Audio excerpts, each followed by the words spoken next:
இன்றைய இறையாசிர் திருத்துதர் பணிகள் 2, 3 மற்றும் 4வது வசனம். நெருப்பு போன்ற பிளவுற்ற நாவுகள் ஒவ்வொருவர் மேலும் வந்து அமர்ந்ததை அவர்கள் கண்டார்கள். அவர்கள் அனைவரும் தூய ஆவியால் ஆட்கொள்ளப்பட்டனர்.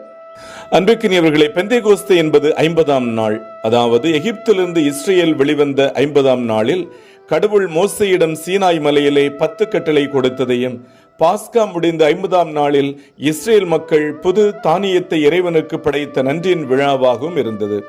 ஆனால் ஆதி கிறிஸ்தவர்களுக்கு இயேசு உயிர்த்த 50ஆம் நாளில் தூய ஆவியானவர் விண்ணிலிருந்து நெருப்பு வடிவில் எல்லா சீடர் மக்கள் மீது இறங்கி வந்து பெரும் புரட்சியாய் திரு அவையை தோற்றுவித்த நாள்.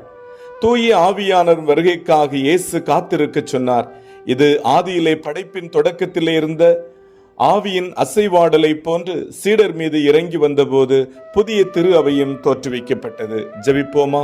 அன்பிறைவா, நாங்களும் இந்த நாளில் தூய ஆவியை பெற்று ஊனியல்பை களைந்து ஆவியானவரின் அழகு இல்லங்களாக என்றென்றும் சாட்சிய வாழ்வு வாழ வரம் தாரும். ஆமேன். எல்லாம் வல்ல இறைவன், தந்தை, மகன், தூய ஆவியானவர் இந்த நாள் முழுவதும் உங்களை ஆசிர்வதித்து பாதுகாத்து வழி நடத்துவாராக. ஆமேன்.